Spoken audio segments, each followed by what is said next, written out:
आंसू देखना, उस समय उसका चेहरा देखना। जिस समय आपका चेहरा उतरा हुआ देखकर उसका चेहरा देखना।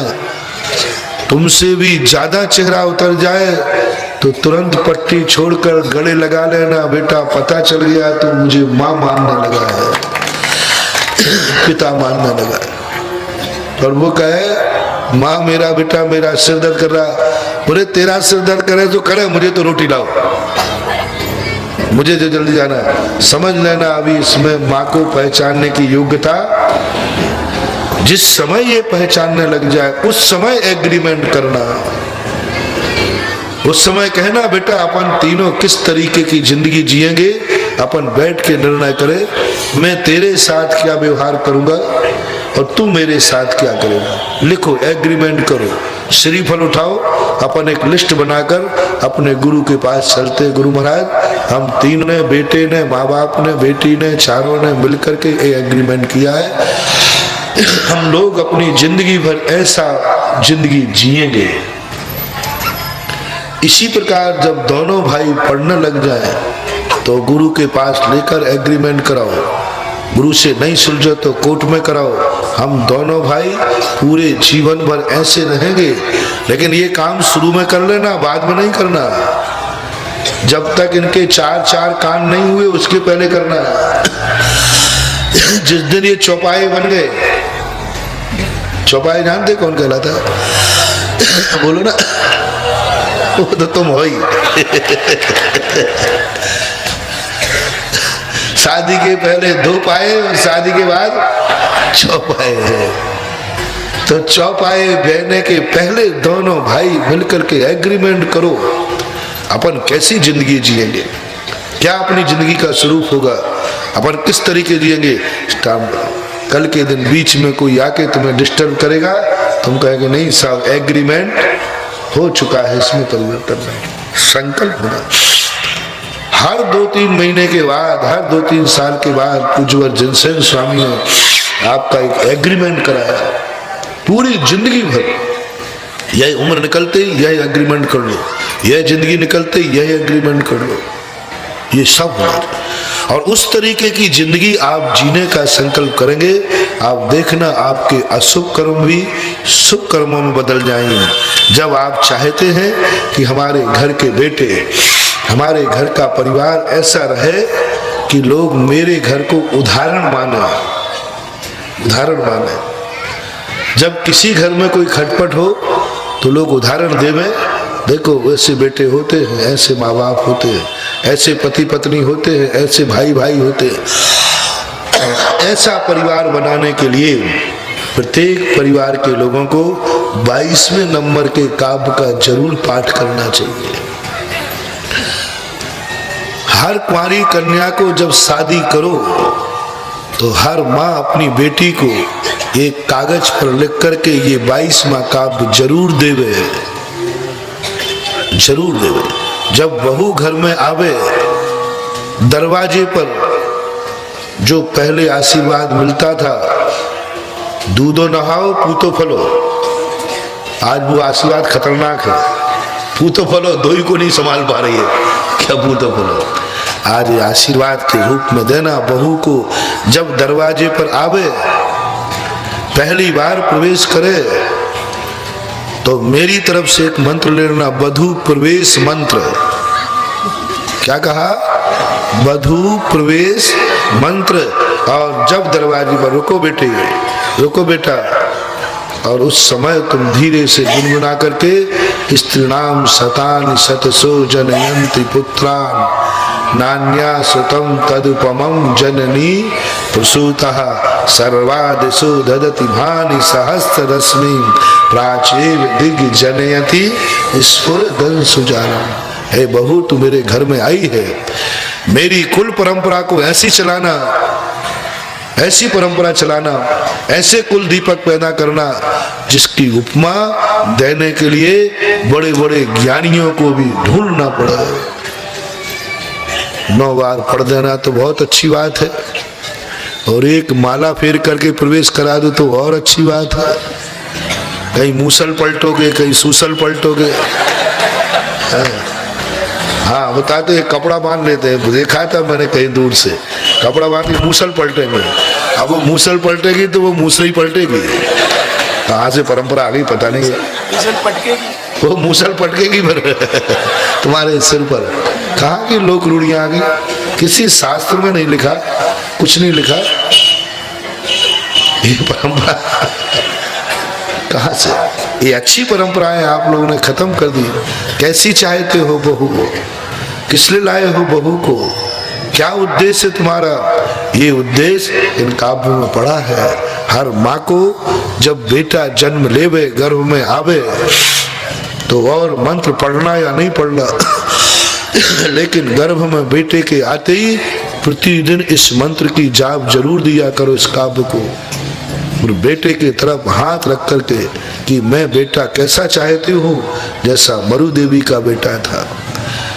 तो इतनी भावना भाने पर भली वो भगवान बने या नहीं बने, लेकिन मेरा दावा है 9 महीने तक जिसने अपनी माँ से 22वां श्लोक सुना है, वो भगवान बने या नहीं बने, लेकिन भगवान का भक्त जरूर बनेगा।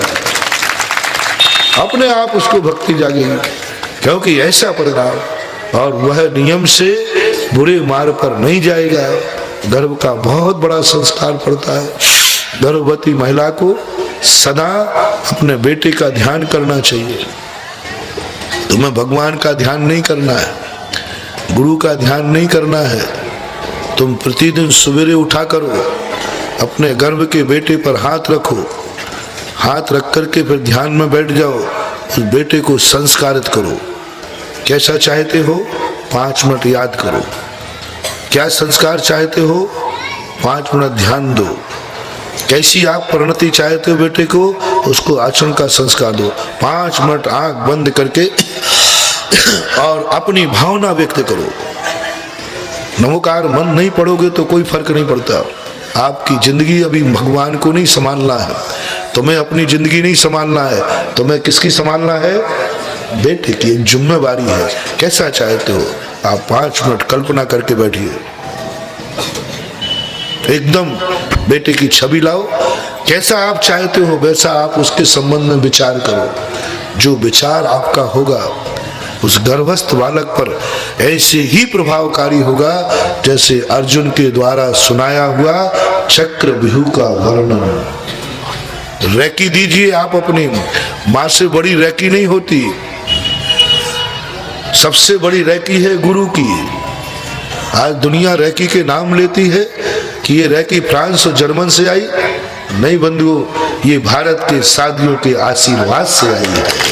आशीर्वाद क्या है? Also recce. उनको तो एनर्जी लाना पड़ती है हाथों में, यहाँ तो 24 घंटे एनर्जी भरी पड़ी है। तो 1 मिनट यूं हाथ उठाया, रैकी हो गई। देखो वो सीन, आप नमस्कार कर रहे हो, साधु का यूं आशीर्वाद है, ये रैकी की वर्गणाएं उसके मस्तिष्क में प्रवेश कर रही है। हमारे यहाँ से आशीर्वाद कहते थे, विदेशियों ने उसका नाम बदल करके रैकी कर लिया। तुम कह रहे अरे गजब लेटेस्ट भारत बड़ा मूर्ख है। क्यों? सारा माल भारत का ले जा करके वो लेवल बदल देते हैं, और आप कहते हैं मैं कौन सी दवा, लंदन रिटर्न।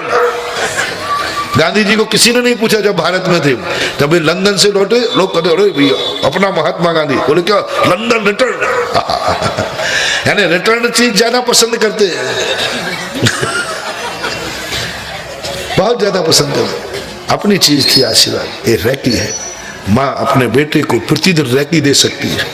प्रतिदिन सवेरे उठो 5 मिनट दो, सोने के पहले 5 मिनट दो। जब भी तुम्हारा मन कहे बेटे के पेट पर हाथ, अपने पेट पर हाथ रख करके भावना दो, संस्कार दो, मेरा बेटा कैसा हो, स्वस्थ हो, स्वरूपवान हो, गुणवान हो, समृद्ध हो, जो तुम्हारी मर्जी पड़े वैसा दो। थोड़ा ध्यान बेटे की तरफ भी दो। तुम्हें तो होश ही नहीं है कि बेटा किस दशा में पल रहा है, तुम कैसा चाहती हो। ये परंपराएं शांत हो गई। पहले मालूम दोहला होते थे। दोहला क्या था? एक इच्छा, एक परिणाम अपने द्वारा ही बनाया हुआ, और बेटे की भविष्य की होनहार। बेटा जब जन्म ले ले, जब तक वो मंदिर नहीं आवे, पिता अपनी गोदी में लेकर माथे पर उसको ऊर्जा देवे, संस्कार देवे। अभी गुरु के छूने लायक नहीं है, गुरु के छूने लायक नहीं है बेटा, पिता के छूने लायक है। उसके माथे पे हाथ रख करके संस्कार दो, ऊर्जा दो। इस श्लोक को पढ़ो। और भी तुम अपनी भावना दे सकते हो। प्रतिदिन उठने के पहले हर पिता को अपने बेटे के सिर पर ऊर्जा देना चाहिए, प्राण ऊर्जा देना चाहिए, जिसे अपन आशीर्वाद कह सकते हैं। लेकिन आशीर्वाद यूं नहीं, 2 मिनट रखे रहो उसके सिर पर, और आंख पर सिर रख करके आप आंख बंद करो। बेटे को कैसा चाहते हो, बेटे का भविष्य कैसा चाहते हो, करो तो सही। एक 8 साल तक कोई करके देखना प्रैक्टिकल, जिनके बच्चे अभी होने वाले हो गए हो। 8 साल तक मात्र 2-5 मिनट सवेरे, 2-5 मिनट शाम को प्रत्येक पिता पालने में गोदी में लेकर अपने सिर पर हाथ रख के ऐसा एकाग्रचित होकर के बैठ जाए जैसे हम नमोकार मंत्र की माला में बैठ गए, जैसे हम ध्यान में बैठ गए हैं। बस उस बेटे की खातिर उसके सिर पर हाथ रखे रहो और संस्कार देते रहो। तुम्हारी ऊर्जा इतनी बड़ी ऊर्जा होगी, इतनी बड़ी ऊर्जा होगी, क्योंकि तुम्हारा उस बेटे के प्रति ममत्व है, ममत्व भाव है। ममता से आशीर्वाद ज्यादा फलता है। और जब 8 वर्ष का बड़ा हो जाए तो जरूर किसी गुरु के पास लेकर के उसका हाथ का स्पर्श जरूर कराना। हाथ का स्पर्श करते ही गुरु ने दे दिया संस्कार, दे दिया उसको। 45वें दिन उसको ले जा सकते, 45वें दिन के बाद बताते मंदिर जाने के योग्य हो जाता है। और वहां गुरु ने यदि हाथ से उंगलियां टच कर दी, समझ लेना तुम्हारा जो आशीर्वाद था, जो 9 महीने माँ ने जो रेकी की थी, उस आशीर्वाद में 4 चांद लग गए, क्योंकि गुरु का स्पर्श हो गया। यही संस्कार थे उस माता मरु देवी के ऊपर। वे 56 कुमारियां 9 महीने तक निरंतर एक ही भावना, बस अंदर पलने वाला बेटा में कोई दुर्गुण ना आ जाए, एक ही भावना। स्वर्ग के देवता कहते हैं देखो चूक मत करना, सवाल मरु देवी का नहीं है, सवाल ऋषभ देव का है, सवाल त्रिशला का नहीं है, सवाल महावीर का है। पूरे 9 महीने। और उसके बाद जन्म के बाद तो जो वैभव बना वो अपन सबको मालूम है। ये संस्कार हमें सीखना है, शुरू करो। ये शर्म और लज्जा की बात नहीं है। हम बेटे को जिंदगी भर देने की तैयार हैं, लेकिन बेटे को संस्कार देने के पास हमारे पास 2 मिनट का समय नहीं है। हम बेटा पैदा करने का जितना शौक करते हैं, उतना 10वां हिस्सा भी बेटे को संस्कारित करने का शौक करो। वो तुम्हारा कुल दीपक बनेगा, तुम्हारा नाम रोशन करेगा। तुम उसे 2 मिनट दे दो, 2 मिनट दे दो। आज से हर माँ बाप अपने छोटे लाडले बच्चे पर, अपने सिर पर 2 मिनट दें, 2 मिनट दो। देखो इसको प्रैक्टिकल करो। मेरी बात को मैंने कई बार कहा, मेरी बात को मानना नहीं है, मेरी बात को अपनाना है। यदि सही हो जाए तो तुम्हारी है, और नहीं हो जाए तो हमारी बात हमारी है। सही हो जाए, देखो उस बेटे की ऊर्जा क्या होती है, प्राण ऊर्जा। अपने परिवार के आत्मीजनों की ऊर्जा बहुत बड़ी ऊर्जा होती है। मैंने कहा ना कल अभिषेक के समय कि मुझे ये बात समझ में नहीं आती थी कि चक्रवर्ती मंदिर में जावे सपरिवार। मेरे को ये क्या नाटक है, सौधर मंदिर जा रहा है सपरिवार। अरे परिवार का, संसार में परिवार के, बाजार घूमने जाओ तो परिवार को लेके जाओ, पिक्चर देखने जाओ तो ले जाओ, दुनिया में कहीं जाओ, मंदिर में क्या मतलब परिवार से? अंदर में कोई किसी का नहीं है, ये क्या नाटक है? बहुत दिन बाद जब समझ में आया, बहुत दिन बाद जब महापुराण को अच्छी तरह पढ़ा, ओहो ऐसा भाव आया, कितना बड़ा सोच। अभिषेक कभी नहीं किया सौधर्मेंद्र ने अकेले, जब सारे परिवार को बैठा लिया, चक्रवर्ती सारे परिवार को बैठा लिया। क्योंकि उस समय जो रेकी परिवार वाले देते हैं, यदि आपका बेटा अभिषेक कर रहा है, माँ सामने बैठी है, उसका एक बार आंख बेटे की तरफ उठेगी ही उठेगी, भगवान को भी दिखे। अनसामान लोग देख रहे हैं, उनसे पूछा किसने अभिषेक किया, बोले मैं उसको देखने थोड़ी गया था, मैं तो अभिषेक देखने गया था। उसको देखें या ना देखें, लेकिन माँ जरूर देखेगी कि मेरा बेटा कर लिया। और उस समय उसके मन में ये भाव आ गया, भगवान यही है मेरा बेटा, बस इसी की लाज रखना, यही है मेरा कुल दीपक, यही है सुख दुख मेरा जो कुछ भी है। भगवान जैसी मेरी लाज रखी ऐसे इसकी भी रखना।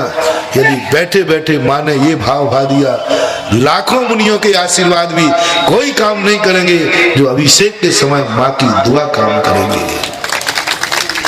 पत्नी सामने बैठी है, आप अभिषेक कर रहे हो, जरूर एक बार उसकी आंख तुम्हारी तरफ उठेगी। और उसने कह दिया भगवान यही है मेरा सुख दुख, यही है मेरा सौभाग्य, यही है मेरी जिंदगी का हंसी और आंसू, जो कुछ भी है बस इस पे कृपा बनाए रखना, मेरे पर कृपा हो जाएगी।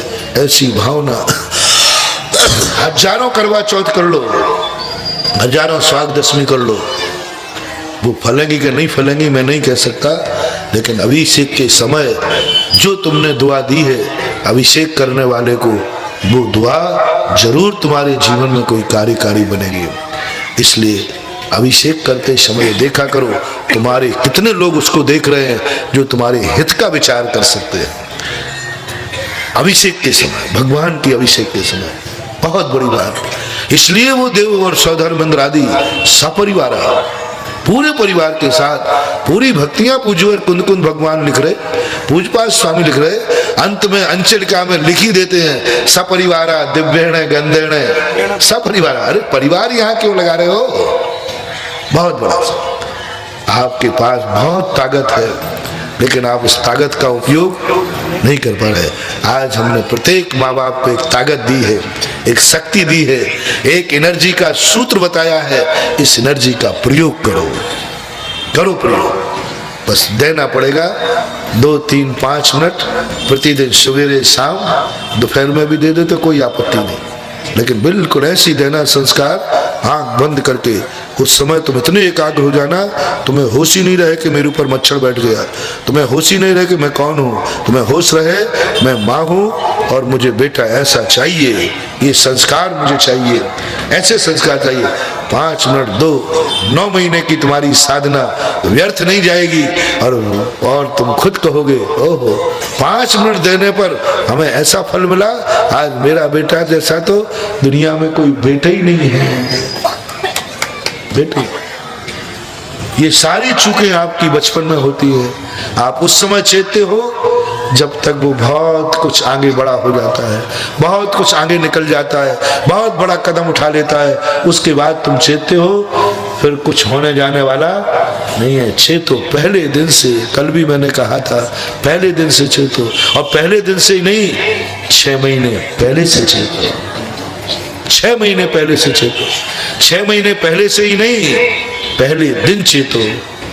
पानी ग्रहण हो रहा है उसी दिन दोनों बैठ करके एक जिंदगी का शेड्यूल बनाओ, आने वाली संतान कैसी चाहते हो संकल्प करो, उसके बाद ही हम दोनों मिलेंगे। पहले मिलन का फल कैसा होगा, क्या चाहते हो, क्या कल्पना है? First impression is last word. पहला सोच पवित्र सोच, प्रथम दृष्टि शुद्ध दृष्टि। प्रैक्टिकल कर लेना, मैंने किया है। जिस व्यक्ति को देखकर पहली दृष्टि पकड़ना थोड़ी कठिन है, पहली बार देखकर जो भाव आवे समझ लेना वो वैसा ही निकलेगा। पहली बार जो तुम्हारे मन में भाव आया, आप जिंदगी में कितने पलटने का प्रयास करना वह होकर रहेगा। दृष्टि में प्रवेश करते ही भाव तुम्हें आ गया एक दूसरे के प्रति, वही होगा। अपनी आत्मा से बड़ी जो सचारे कोई दुनिया नहीं हो सकती, पर अपनी आत्मा की शक्ति को अपन पहचानते नहीं है, उसकी उपेक्षा कर देते हैं। अपनी आत्मा की शक्ति जो जवाब देती है, आपने कदम उठाया किसी कार्य करने के लिए, प्रथम कदम पे आत्मा जवाब दे देती है कहाँ जा रहे हो, ये काम होगा कि नहीं होगा, लेकिन हम उस एक समय को पकड़ नहीं पाते। ऐसा दुनिया का कोई भी कार्य नहीं है जिसका संकेत आत्मा ना देती हो, जिसका संकेत ज्ञान नहीं देता हो, जिसका संकेत अपनी आत्मा में ना मिलता। कोई भी कार्य कैसा भी कार्य, अच्छा या बुरा, सफल या विफल, वो तुरंत संकेत देती है, लेकिन अपन उस संकेतों को एक्सेप्ट ग्रहण नहीं कर पाते हैं। परिणाम अपन दुनिया को हाथ दिखाते रहते हैं, दुनिया से पूछते रहते हैं, अरे अपने आत्मा का प्रथम क्षण पकड़ने की साधना करो, वो साधना सबसे बड़ी है कि पहला क्षण कौन सा था, कौन सा विचार आया था, बस उस विचार को कोट कर लेना, वो विचार कभी झूठा निकलेगा ही नहीं। इसी प्रकार भगवान की माता के संबंध में जो इस काव्य में कहा था, बहुत बड़ा रूप कहा। कैसे था, 10 भाव से कैसी कल्पना कर रही थी, कैसा परिणाम किया था, कैसा। पद्म पुराण के अंदर आता है कि एक ने भाव किया, एक माता ने, मेरे जितने बेटे हो जाएं ये सब मुनि बने। मंदालसा कोई नाम था, जो भी नाम है, पूरे मुनि बने, सब मुनि बने। बस वो 24 घंटे की भाव, भाई मेरा बेटा मुनि बने, गोदी में जन्म हो गया मुनि बने। अंत के एक बेटे के मन में भाव आ गया, थोड़ी देर के लिए आया, नहीं ये भी मुनि बने, लेकिन थोड़ा घर गृहस्थी चला के बने, एक तो घर में रुक जाए। बस इतना भाव आया, 7 बेटों में 6 मुनि बने। 7वां कहता, माँ मैं बनूंगा लेकिन पहले मैं विवाह करके गृहस्थी चलाऊंगा। माँ ने कहा, ओह मैंने एक खोट कर दी, मेरा भाव अभी इसको बताया भी नहीं, उसके बावजूद भी वह कह रहा है मैं थोड़ा लेट करूं। आचार्य विद्यासागर की माँ की कहानी भी यही है, वो गृहस्थी में प्रवेश नहीं करना चाहती थी, करना पड़ा। वो गृहस्थी नहीं बसाना चाहती थी, बसाना पड़ी। इधर पिता के सामने मजबूर हो गई, बहुत सीधी थी श्रीमती, बहुत सीधी थी, इतनी सीधी थी कि अपने पिता के सामने नहीं बोल सकी कि मुझे आर्यिका बनना है, मुझे दीक्षा लेना है, नहीं बोल सकी। साहस नहीं था कि पिता को जवाब दे दे। शादी के बाद वो पति से नहीं कह सकी, मल्ली सागर बहुत इतनी जबरदस्त आंखें थे कि आंखें दिखा दे तो आपको भी लोग शंका आ जाए। हमने देखा बड़े जबरदस्त थे, हाँ देखा है, सही में दे, हट्टे कट्टे थे, आंखें ऐसी निकाल दे कि सामने, और एक यदि झापड़ झड़ दे तो तुम 3-4 तो निपट ही जाओगे। एक चतुर्मास हुआ उनके साथ में ईसरी में, बहुत जबरदस्त, तो उनके सामने भी वो कुछ नहीं बोल पाई, अपनी भावना नहीं रख पाई, डर और संकोच के कारण। पर उसने भावना भाई कि इस कीचड़ में जितने बीज पड़ेंगे मैं उतने ही कमल खिलाऊंगी। मालूम विद्यासागर को यहां तक भेजने का श्रेय किसको है? कौन माँ है जो अपने बेटे को मुनि बनने में सहयोग देवे? ये सारा श्रेय श्रीमती का है, क्योंकि सभी बेटों में उन्होंने देखा सबसे सीधा कौन है? महावीर तो बड़ा उजड्ड था, बड़ा बेटा, छोटे अभी ये छोटे थे, उन्होंने कहा ये मझला जो है ये सीधा है, ये मेरी बात मानेगा। बस उसको भड़काना चालू किया माने।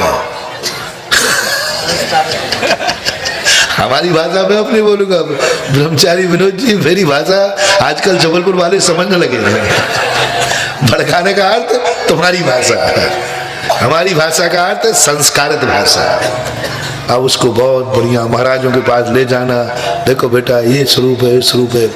और अंत में जब यहाँ आने की बात आई तो ध्यान रखना, श्रीमती ने ही अपने बचे हुए पैसे दे करके रास्ता बताया, जा बेटा तू तो बस मैंने जब तुझे नंगा देखा है तो बस एक बार मैं इस नंगेपन को मुनि के रूप में देखना चाहती हूँ। हर माँ बेटे का नंगापन देखती है, कौन नहीं देखती बोलो भाई? बालक का जन्म नंगे ही होता है ना। बस उस समय तुम कहो, हे प्रभु मैं अपने बेटे को आज नंगा देख रही हूँ, बस ऐसी ताकत दे देना कि मैं इसको यही नंगापन एक दिन दिगंबर मुनि के भेष में देखूं।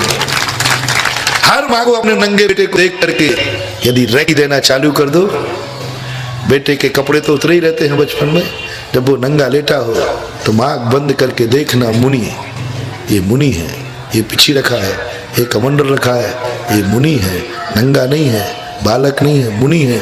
आप 5 मिनट उसके सिर पे हाथ रख के देखना, 15वें साल में वो आचार्य जी के पास श्रीफल चढ़ा देगा मुनि बनने का।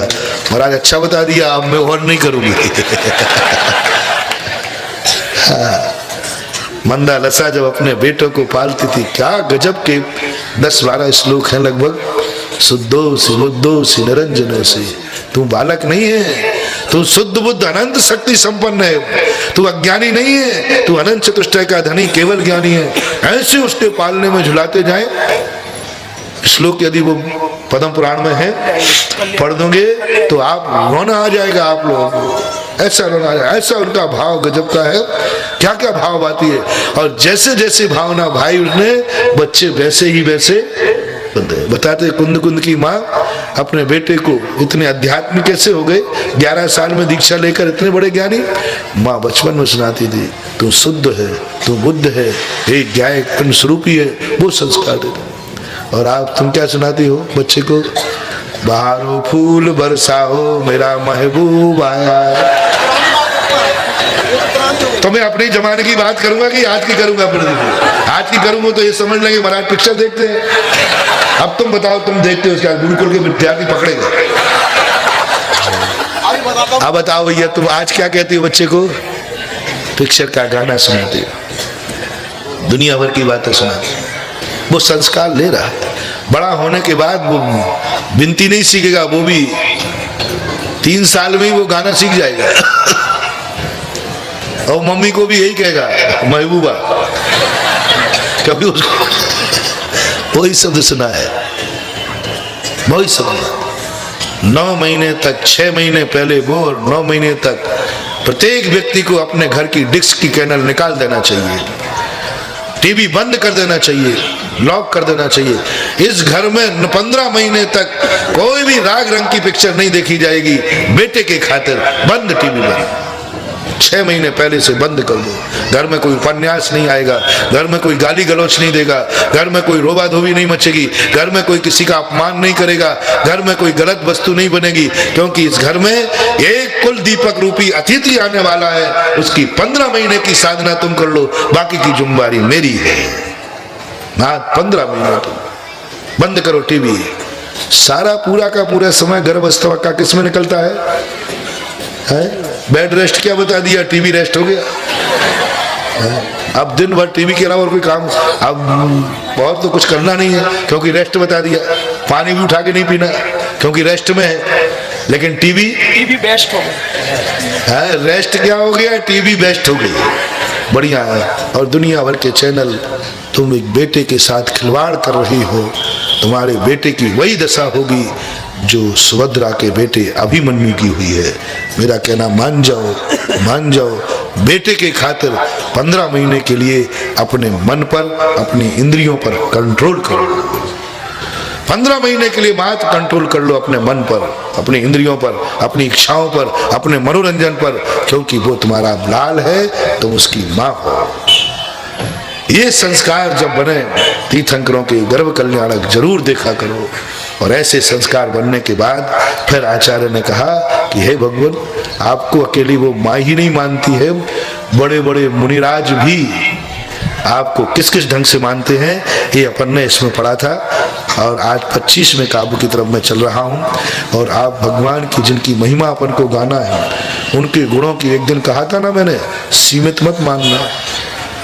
चाहे माँ बाप हो, चाहे साधु हो, चाहे भगवान हो, सबसे पहले तो उनको ये भावना भाना, इनसे बड़ा दुनिया में कोई नहीं है। एक दिन मैंने कहा था ना, गुरु के पास भी जाओ तो भगवान को भी छोटा कर देना। बोले गुरु बड़े के भगवान, तुम किसकी स्तुति करने आए हो? गुरु की। तो क्या कह देना, भगवान गुरु से बड़ा नहीं हो सकता। चिंता मत करना, इसमें अपमान नहीं है। हमने बताया था ना, अपन ने अपनी भक्ति में बड़े कौन है, सिद्ध परमेष्ठी, और आगे किसको किया, अनंत को। ये तो परंपरा चली आई है। सिद्ध बड़े, बहुत बड़े, उनको अपन ने सेकंड कर दिया। पहले अनंत को नमस्कार होगा। जिसकी तुम भक्ति करो, जब माँ बाप की भक्ति करो, तो उनसे बड़ा दुनिया में किसी को मत मानना। जब तुम गुरु की भक्ति करो, उनसे बड़ा किसी को नहीं मानना। जिस भगवान के सामने झुक रहे हो, बस एक में को, बस न इनसे बड़ा कोई है, ना था और ना रहेगा, बस अंतिम, फर्स्ट एंड लास्ट, ऐसा मान के तुम नमोस्तु करो।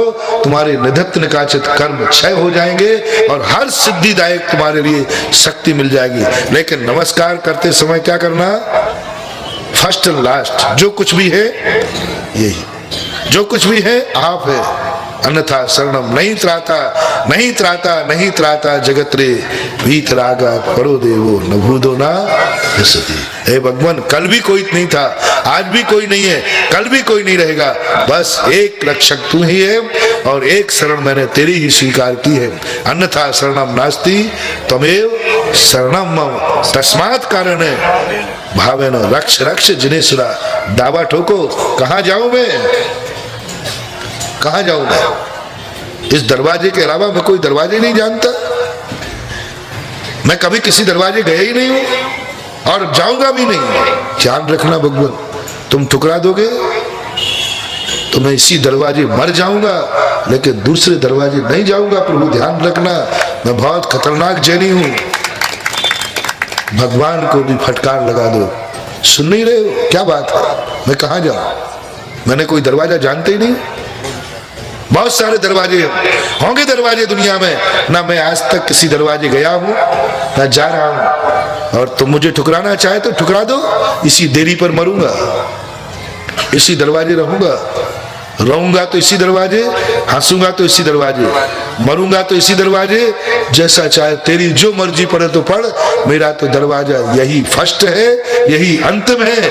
ऐसी घोषणा तो करो तुम जिनेन्द्र देव को, जिनेन्द्र देव का क्या तुम्हें प्रसाद मिलेगा, क्या आशीर्वाद मिलेगा, जन्म जन्म तक नहीं संभाल पाओगे छप्पड़ फाड़ के। ऐसा, लेकिन शर्त क्या देना पड़ेगी? भगवान देखो, नहीं दिया तो पड़ोसी में चला जाऊंगा। धमकी देते, देखो सेठ जी माल दे रहा है कि नहीं, तो अभी पड़ोसी वाला तो पैसे हमें 6 महीने के उधार दे रहा था, मैं तो तुमसे 3 महीने का मान रहा हूं, तो सेठ जी भैया आजा आजा। ऐसा मत करना, ये धमकी मत दे देना। भगवान से स्पष्ट कह देना, चाहो तो मुझे मसल के धूल में मिला दो, चाहो तो मेरी गढ़ की मूर्ति बना दो, मैं नर्मदा का नरम कंकर तो तेरे चरणों में आ पड़ा। तब भक्ति प्रकट होती है, तब चमत्कार होता है। हर व्यक्ति एक बात लिए, महाराज नहीं देंगे देगा, तो यही अकेले महाराज नहीं, बहुत सारे महाराज हैं। देखना धमकी, ऐसे ही धमकी दे देना, ये बाप होगा, मेरी नहीं सुनेगा तो बहुत सारे बाप हैं। कह दो, थोड़ा कह दो ना, नहीं सुनेगा तो यही बाप थोड़ी है, बहुत सारे बाप है, मैं तो किसी बाप के यहाँ चला जाऊंगा। अरे मूर्खानंद, बाप कोई गाजर मूली नहीं है जो बदल दे, बाप तो इसी प्रकार। ये महाराज हमें ठिकाना नहीं। कई लोग, एक व्यक्ति कहता, भाई आप पहले तो बड़े महाराज के वक्त थे। बोले महाराज वो वहां कोई सम्मान ही नहीं होता, कोई पूछते नहीं, आज तक इतने हो गए। दूसरी जगह जाता हूं तो महाराज पहले से पूछते हैं कि भाई भोजन पानी हो गया कि नहीं, गाड़ी कर देते हैं, गाड़ी स्टेशन भेज देते हैं, भोजन पानी की व्यवस्था करते हैं। ये तुम्हारा गुरु कोई गुरु है क्या? आंख उठा के नहीं देखे, चिंता नहीं करे कि हम इतनी दूर से आए हैं, रोटी पानी मिली कि नहीं मिली। ऐसे लोग, बहुत सारे लोग इसलिए जिंदगी में कहीं कुछ नहीं पा पाएंगे, क्योंकि भटक रहे हैं। यहाँ नहीं मिला तो वहां, वहां नहीं मिला तो यहाँ, भटकते जाओ, दरवाजे बदलते जाओ। दरवाजे बदलने से कोई किस्मत नहीं बदल जाएगी, और एक पर टिकोगे तो शायद किस्मत समझ जाएगी, शायद समझ। अपने जीवन में ध्यान रखना, बहुत बड़ी बात। शर्त क्या लगाना है? बस यही फर्स्ट है, यही लास्ट है, बस ये 2 संकल्प तुम करो, फिर देखो इसका चमत्कार क्या आता है। परीक्षा होगी, जबरदस्त परीक्षा होगी, हो जाने दो। मरूंगा तो यही, कहाँ जाऊंगा? मैंने त्याग कर दिया है भगवान। यदि तुम्हें कोई गुरु पसंद आ गया हो, यदि तुम्हें भगवान कोई पसंद आ गया हो, यदि नमोकार मन तुम्हें पसंद आ गया हो, तो महानुभाव मेरा आपको बहुत करुणा करके कहना है, एक संकल्प कर लेना, बस भविष्य में अब मैं दूसरे दरवाजे नहीं जाऊंगा। अतीत में गया उसकी तो क्षमा मांग लेना, अतीत के तो सब का इतिहास काला है। भविष्य की बात कर रहा हूं, बस मुझे पसंद आ गया ये भगवान, मुझे पसंद आ गया ये मंदिर, मुझे पसंद आ गया जिनेन्द्र देव, बस भगवान, बस लास्ट। लो मैं प्रतिज्ञा करता हूं भगवान तेरी साक्षी में, आज के बाद मेरी कोई दूसरी शरण पसंद करता हूं गुरु महाराज, आज के बाद मेरा कोई दूसरा गुरु नहीं होगा। लो मेरा यह मंत्र जिंदगी का अंतिम मंत्र होगा, इस मंत्र को छोड़कर मुझे कोई मंत्र नहीं चाहिए। आप इस संकल्प करिए और फिर कीजिए भक्ति, वही चमत्कार हो जाएगा जो पूज्यवर मानतुंग आचार्य के साथ घटित हुआ है। एक मेकम। क्या कहा था पूज्यवर ने? कहाँ जाऊं, किसको पुकारूं, कौन है मेरा यहाँ तेरे अलावा? इसलिए जेल में सड़ा के मारना है तो तू मार, जेल से बाहर निकालना है तो तू जा, मैं तो तेरे नाम लेते जिया हूं और तेरा नाम लेते मरूंगा। अब तू जान, तेरा काम जान। अभी तक जिंदा था किसके नाम से? तेरा नाम लेकर जिंदा था और तेरे नाम लेकर के मरूंगा।